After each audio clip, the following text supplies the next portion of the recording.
देखिए इसमें हमें फाइंड करना है एंगल ए डी सी, हम ये फाइंड करना है। तो और ये है मेरा व्यास, ए ओ बी जो है मेरा डायमीटर है, व्यास है, अर्थात इधर जो बन रहा है वो अर्धवृत्त में सारा एंगल सब बन रहा है, आधा भाग वृत्त में।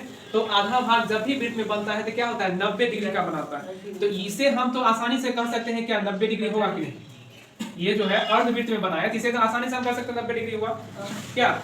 अब इसके सहायता से हम ये एंगल निकाल सकते हैं, क्योंकि ये त्रिभुज है, त्रिभुज के तीनों कोनों का योगफल 180 डिग्री, तो इसके सहायता से हम ये एंगल निकाल लेंगे।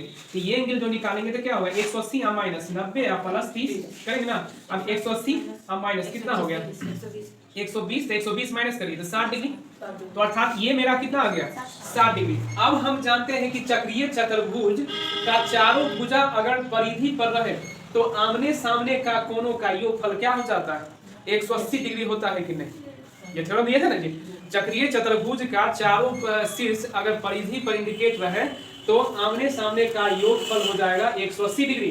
तो ये है 60, तो ये कितना हो जाएगा, इस एंगल को निकालेंगे तो 180 माइनस 60 कितना 120 डिग्री, डायरेक्ट आंसर हो जाएगा। तो ऑप्शन नंबर क्या जाएगा आपका, ऑप्शन नंबर डी, बी ना, ऑप्शन नंबर बी। लेकिन सर हम बोले 120 करता है कि नहीं 120 अब हुआ क्या। देखिए कह रहा है कि किसी चक्रीय चतुर्भुज के कोण इस प्रकार है कि एक कोण दूसरे कोण का क्या है त्रिगुणा है, तो बड़े कोण का मान क्या होगा, यानी एक कोण दूसरे कोण का त्रिगुणा है। मान लेते हैं कि ये कोण x है तो ये है तुम्हारा क्या 3x। इसी तरह कह रहा है कि एक कोण दूसरे कोण का त्रिगुणा है, तो इसमें बड़ा कोण तो यही ना, यही बड़ा कोण, ये क्या छोटा कोण, क्या छोटा कोण कहलाएगा कि नहीं। अब ये हम जानते हैं कि ये दोनों को ऐड करते हैं तो क्या आता है 180, यानी x + 3x = 180 डिग्री, तो 4x = 180 डिग्री, तो x बराबर 180 या बटे 4, 4 चौक 16 और 4 पंचे 20 कितना हो जाएगा 45, यानी x का मान आ गया 45। तो इसमें बड़ा कोण हमें फाइंड करना है, तो बड़ा कोण तो यही ना, तो बड़ा कोण हो जाएगा 3x, तो 3 × 45 तो कितना हो गया 135 डिग्री आंसर हो जाएगा बड़ा कोण। अगर छोटा कोण पूछेगा तो वही 45 डिग्री हो जाएगा, ठीक ना। देखिए इसमें एंगल ऑफ ADC हमें दे दिया है 120 डिग्री और हमें फाइंड करना है CAB, अर्थात ये एंगल हमें फाइंड करना है, यानी ये एंगल हमें निकालना है।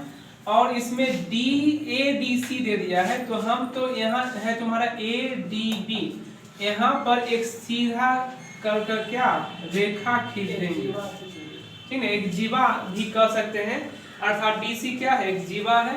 अब हम कह सकते हैं कि ये टोटल एंगल क्या है 120 डिग्री, ठीक ना।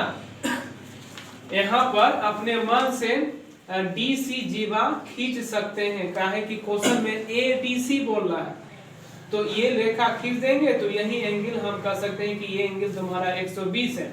अब ये चक्रीय चतुर्भुज बन गया है, ये और ये शीर्ष तुम्हारा वृत्त के परिधि पर एडजस्ट है, और ये मिलाकर 180 डिग्री होता है। तो ये डिग्री और ये डिग्री मिलाकर 180, तो इसे अगर हम पूरा भाग निकालेंगे तो क्या हो जाएगा 180 माइनस 120 तो कितना आ गया 60 डिग्री। ये जो आ गया मेरा 60, और ये है क्या अर्धवृत्त में है ना, ये कितना डिग्री 90 डिग्री, तो ये 90 + 60, तो ये एंगल फाइंड करेंगे तो क्या हो जाएगा आपका 180 माइनस 90 + 60, तो 180 माइनस 150 तो कितना डिग्री 30 डिग्री मेरा आंसर हो जाएगा, अर्थात यह आ जाएगा 30 डिग्री का। देखिए हमें ये एंगल फाइंड करना है, एंगल BEC, तो एंगल BEC फाइंड करना है। तो देखो ये परिधि पर का कोण है ना, परिधि पर का कोण है, तो हम इसमें कह सकते हैं, देखो इसका इधर का कोण निकाल सकते हैं, इधर का कोण अगर निकालेंगे तो क्या हो जाएगा इधर का कोण निकालेंगे तो 360 माइनस 150 ना, तो 360 माइनस 150 तो कितना हो गया 110 नहीं 210 ना, 210 डिग्री आ जाएगा। तो इधर का कोण आ गया 210 डिग्री। अब यही कोण एक सेंटर पर बनाया, यही तुम्हारा क्या ले गया, बेस पर ले, परिधि पर ले गया, तो परिधि पर का कोण इस कोण का आधा भाग हो जाएगा। तो यह कोण निकल जाएगा क्या, 210/2। तो कितना डिग्री, 105 डिग्री निकल जाएगा, ठीक ना। या ऐसे सोच सकते हो, या ये कोण निकाल कर और ये क्या बनाएगा 180।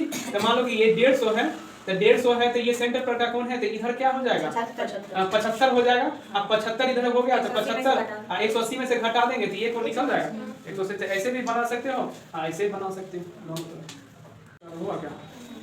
लेकिन इसमें एंगल हमें क्या फाइंड करना, DCA, अर्थात D एंगल ऑफ DCA ना। तो DCA, तो ये हमें एंगल क्या करना, फाइंड करना है, बराबर हुआ। तो ये एंगल हमें फाइंड करना है। तो हम जान रहे हैं कि ये एंगल क्या हो जाएगा, इधर का 90 डिग्री होगा कि नहीं। अर्धवृत्त में बना रहा है, ये 90 डिग्री हो जाएगा, लेकिन इसका निकालने से कोई फायदा नहीं होने वाला, ठीक ना। हम इस ट्रायंगल में चलेंगे, इस ट्रायंगल में चलेंगे।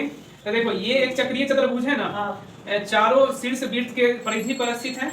अब ये 65, तो इसके सामने वाला कितना एंगल हो जाएगा, ये एंगल निकालेंगे तो 180 और -65 कितना होगा, 115 डिग्री। तो 115 डिग्री आ गया।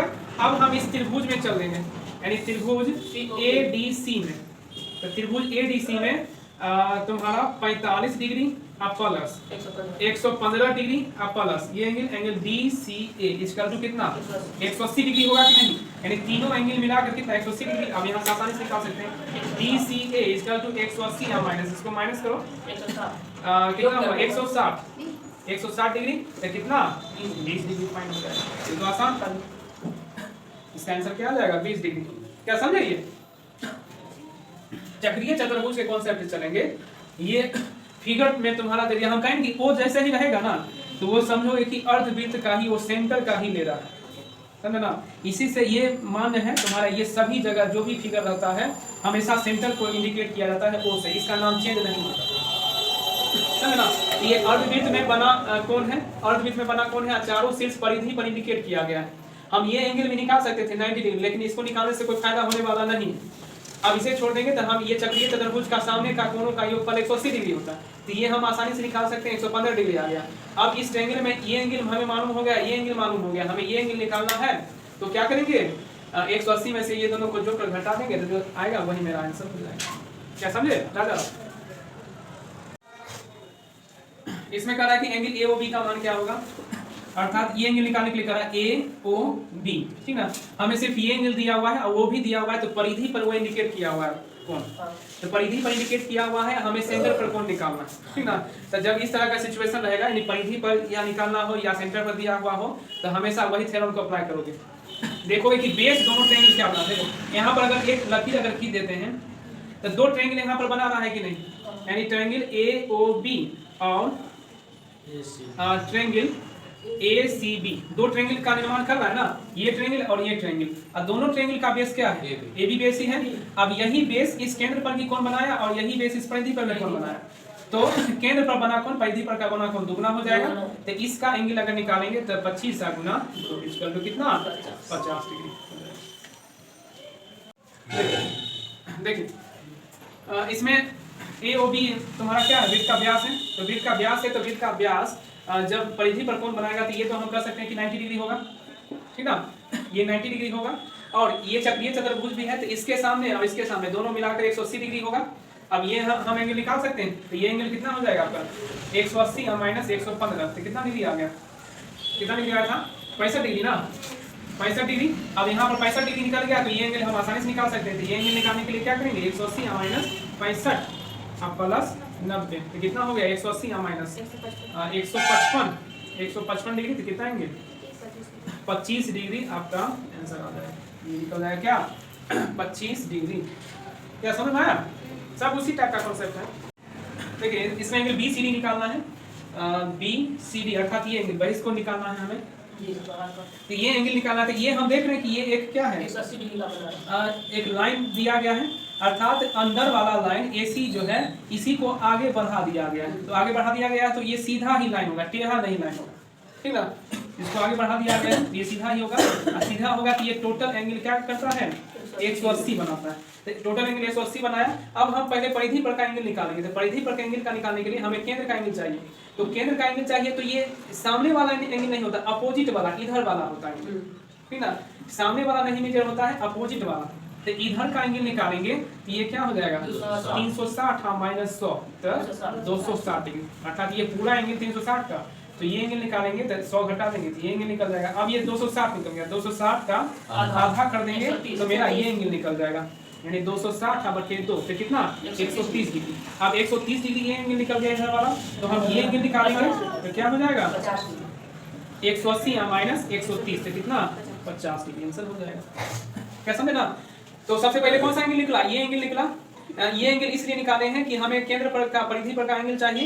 ये भी केंद्र पर का ही है 100 डिग्री, लेकिन हमें सामने वाला एंगल का मीटर नहीं होता है, हमें अपोजिट वाला एंगल लेना पड़ता है, ठीक ना। सामने वाला एंगल नहीं मीटर होता, अपोजिट वाला। तो अपोजिट वाला निकालने के लिए हम 360 में से माइनस करेंगे, अर्थात टोटल है तुम्हारा 360 हो जाता है।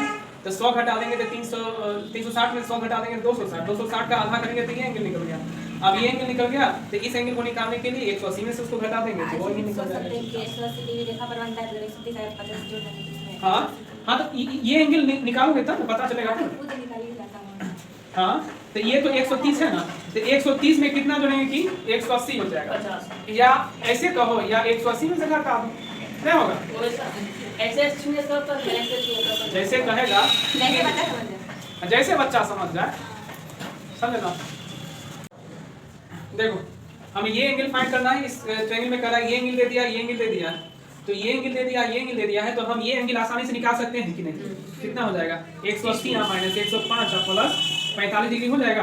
अब 180 या माइनस तो 150, अब 150 तो कितना डिग्री 30 डिग्री। तो देखो इसको अगर हम ऐसे मिलाएंगे तो देखो एक ही वृत्तखंड में है ये कोण, एक ही बेस से दोनों परिधि का कोण है, तो दोनों ये जितना डिग्री होगा उतना ही डिग्री में ये हो जाएगा, ये भी 30 डिग्री हो जाएगा ऐसे।